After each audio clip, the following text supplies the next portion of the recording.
ये मानते हैं कि जनता जागरूक होगी। बात मैं जनता को नहीं इसमें जिम्मेदार ठहराऊंगा। जनता मूर्ख नहीं होती। और आपने दो बातें कही कि करारी हार थी, हमने अपना वोट शेयर बना के रखा। आज भी 40% से ऊपर हमारा वोट शेयर बना हुआ है। हाँ, एक चीज़ ज़रूर है जिस पे हमारा ध्यान पूरी तरह से केंद्रित है कि जो नया वोटर है वो हम अपनी तरफ आकर्षित कैसे करें। ये एक चुनौती है जिसका हम मिलकर सामना करेंगे और नया वोटर भी हम अपनी तरफ आकर्षित करेंगे। लेकिन मैंने आपको कहा अपनी टिप्पणी में, हार जीत अलग बात है। हम अपने मुद्दों से समझौता इसलिए नहीं करेंगे क्योंकि ये ही मुद्दे हैं इस समाज के सामने, इस देश के सामने, मेरे और आपके परिवार के सामने, मेरे और आपके सामने। इन मुद्दों से अगर हमने समझौता कर दिया तो लानत है हमारी राजनीति पर। हम नहीं समझौता करेंगे। आप कह रहे हैं वोटों में बढ़ोतरी करेंगे। अभी सी वोटर का सर्वे आया, उसमें एनडीए गठबंधन को 295 से 335 सीटें दिखाई गई। आपके लिए 165 से 200 कुछ सीटें दिखाई गई। देखिए, सर्वे पे तो और उसमें तो सबसे बड़ी चीज़ ये बताई है कि भाजपा का जो वोट परसेंटेज है वो 4% बढ़ रहा है। सर्वे मनोरंजन का साधन हो सकते हैं, कुछ लोगों के लिए आय का साधन हो सकते हैं, हमारे लिए मनोरंजन का साधन। सर्वे पर हम ज़्यादा ध्यान नहीं अपना बांटने देते। हमें मालूम है आज देश इंतज़ार कर रहा है हमारी राजनीति की, हमारे मुद्दों की। हम जिन मुद्दों को लेकर अपनी राजनीति कर रहे हैं, आज ये देश लालायित है कि तमाम राजनीतिक दल नौजवानों के मुद्दों को सामने लाए, बेरोजगारी के मुद्दों को सामने लाए, महंगाई के मुद्दों को सामने लाए, महिला सुरक्षा के मुद्दों को सामने लाए, सीमा सुरक्षा के मुद्दों को सामने लाए। ये नहीं कि कोई घुसा नहीं, कोई आया नहीं, हमारी सीमाएं सुरक्षित हैं, ये सब लफाजी अब नहीं चलेगी। सर, सदन के अंदर 182 सांसदों को निलंबित कर दिया, इसके बारे में क्या कहना है आपको? क्या सियासत है इसमें? क्या नए कोई बिल पास होने वाला है विस्तारण कर? 100 कितने बताया आपने? 142 से भी ज़्यादा हो गया। 182 सांसदों का तो निलंबन हुआ ही। 357 सवालों के जवाब नहीं दिए गए। कुछ सवाल तो रिकॉर्ड से गायब कर दिए गए कि नई परंपराएं डाली जा रही हैं। नई इमारत, नए इंडिया की नई संसद की इमारत में ये नई परंपरा है कि विपक्ष मुक्त भारत हो जाए, विपक्ष मुक्त संसद हो जाए, सवाल मुक्त संसद हो जाए, जवाब मुक्त संसद हो जाए। और देख लीजिएगा, ये मैं आपको भी चेतावनी दे रहा हूँ, थोड़े दिनों में मीडिया मुक्त संसद हो जाएगी। आप लोगों को भी बाहर का रास्ता दिखा दिया जाएगा। शुरुआत हो गई है। तो इस तरह से लोकतंत्र चलता नहीं है। ये पहला कदम है लोकतंत्र की सरेआम दिन दहाड़े मर्डर करने की, हत्या करने का षड्यंत्र रचा जा रहा है। इसमें और कोई इफ और बट और इसमें कोई विश्लेषण नहीं है। आप विपक्ष को बाहर कर देते हो और महत्वपूर्ण बिल पास कर देते हो। पूरा का पूरा कानून का आपने बिल पास कर दिया। आज मीनाक्षी लेखी जी तो इन्हीं की मंत्री हैं। उनके पति का मैं इंटरव्यू सुन रहा था, वो कह रहे थे ये बहुत अलोकतांत्रिक तरीके से ये कानून पास हुए हैं। सर, एक सदा होती है, करे कोई और भरे कोई। भरेगा देश, यही हमें चिंता है। लेकिन हम मुस्तैदी से, जब भी इस देश को आवश्यकता हुई है, आज से 138 साल पहले भी जब देश को आवश्यकता थी तो कांग्रेस पार्टी खड़ी हुई थी। कांग्रेस पार्टी से ही सबसे ज़्यादा डर है भारतीय जनता पार्टी। डर एक व्यक्ति से। अभी अजय जी ने, अभी हम बैठे थे चाय पी रहे थे तो अजय जी ने बड़ी अच्छी बात कही कि एक आदमी से डरते हैं, उस आदमी का नाम है राहुल गांधी। इतना डरते हैं उस आदमी से कि अरबों रुपए खर्च करके उस व्यक्ति की छवि को नुकसान करने की कोशिश की। भारत जोड़ो यात्रा के बीच में इतने रुकावटें लाने की कोशिश की।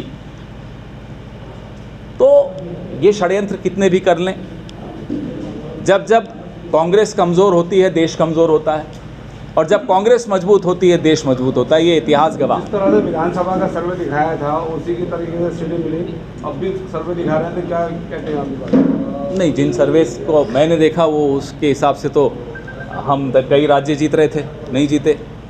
तो वो तो मैं नहीं मानता कि सर्वेस पर मैं ज़्यादा टिप्पणी करता नहीं हूँ, क्योंकि मैं इस बाज़ार को अच्छी तरह समझता हूँ।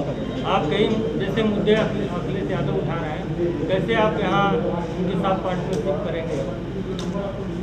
मतलब शेयरिंग कैसे करेंगे? देखिए, मैंने आपको कहा कि 4 राउंड बैठकों के हो चुके हैं, आने वाले दिनों में और बैठकें भी होंगी। और इस देश में कैसे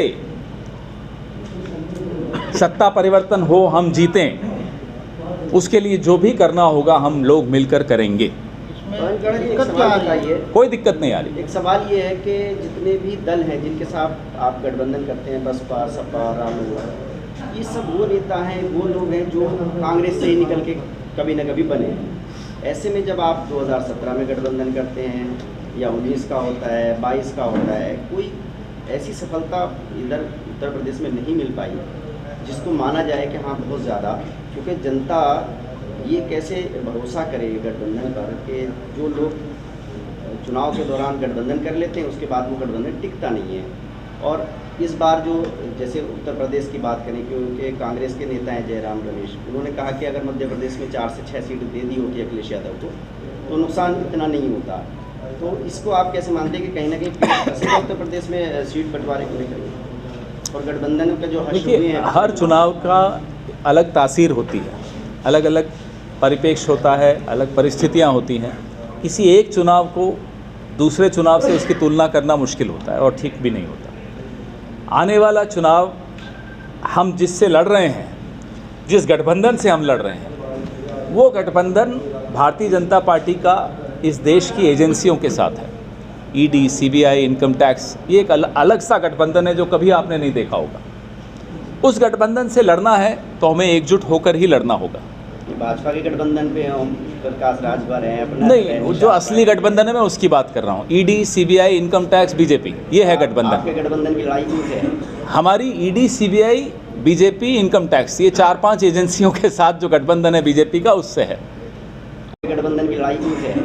हमारी ED, CBI, BJP, income tax, ये 4-5 एजेंसियों के साथ जो गठबंधन है बीजेपी का, उससे है। अच्छा, तो जो मुद्दे हैं वो जिस तरह से अब एक मुद्दा आ गया, जो सपा के नेता हैं स्वामी जी, उनके जो बयान, देखिए, ये इन मुद्दों, इसका जवाब हमारे अध्यक्ष जी ने बड़ा अच्छा दिया, में शामिल हैं। अजय राय जी ने इसका जवाब दिया है। ये मुद्दे मुझे नहीं लगता कि किसी बेरोजगार नौजवान की कोई समस्या हल करते हैं।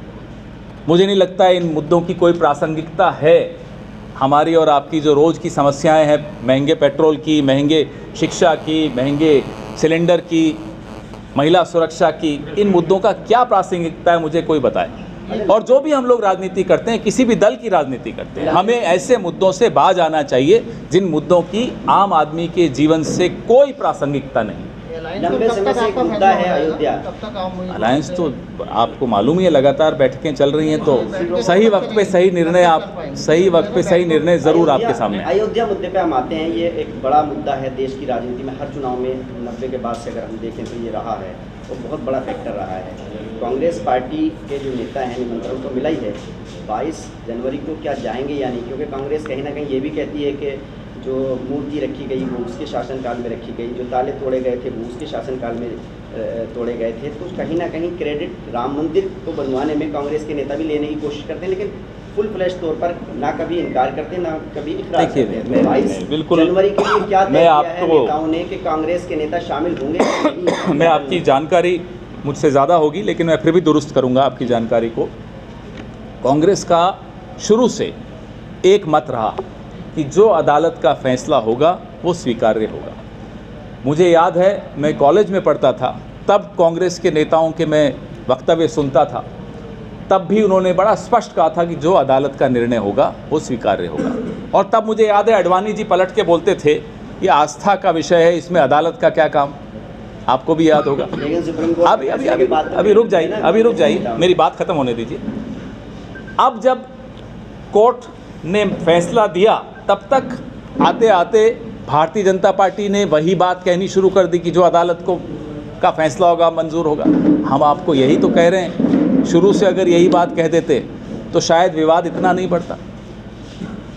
एक लोकतंत्र में न्यायपालिका का एक बहुत महत्व होता है। अगर कोर्ट कचहरियाँ खुली हुई हैं तो उनका कोई भूमिका है या नहीं है, तो उस भूमिका का आदर हम सबको करना चाहिए। अब अदालत का फैसला आ गया, मुद्दा समाप्त हुआ। मुझे लगता है कि हमें अब फिर से पुरानी बातें नहीं करनी चाहिए और आगे बढ़ना चाहिए। उद्घाटन कार्यक्रम में शामिल होंगे? वो आपको सही वक्त पे जानकारी वो भी मिलेगी। अभी तय नहीं कर पाए? भाई, जो तय करेंगे वो वहाँ से जानकारी आएगी। मैं तो छोटा आदमी हूँ, मुझे थोड़ी मालूम होगी हर चीज़। जब मालूम होगी ज़रूर बताऊँगा। मुरादाबाद की बात कर लें, आज मुरादाबाद में यात्रा जो कंप्लीट हो गई है, क्योंकि हमारी जो मुलाकात होती है लोगों से, हम लोग सिटी में रहने वाले, लोकल के रहने वाले, मुरादाबाद की पब्लिक अभी कश्मकश में है, किसे वोट दें, इंडिया गठबंधन को वोट दें, समाजवादी को वोट दें, कांग्रेस को वोट दें।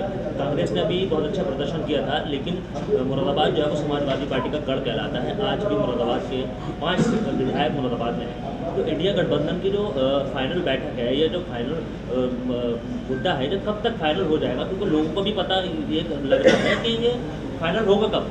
इंडिया गठबंधन लोगों के जहन में है, लेकिन अभी इंडिया गठबंधन की जो बैठक है वही फाइनल नहीं हो पाई। नहीं, सही वक्त पे होती है हर चीज़ का एक समय होता है। समय अब लोग पशोपेश में हैं, किसे वोट दें, मैं शायद आपसे सहमत हो जाऊं, लेकिन लोग ये जानते हैं अब इस बार किसको वोट नहीं देना है, उसमें वो बड़े स्पष्ट हो गए हैं। आने वाले दिनों में उनका ये जो मन में पशोपेश है वो भी दूर हो जाएगा कि किसे वोट देना है।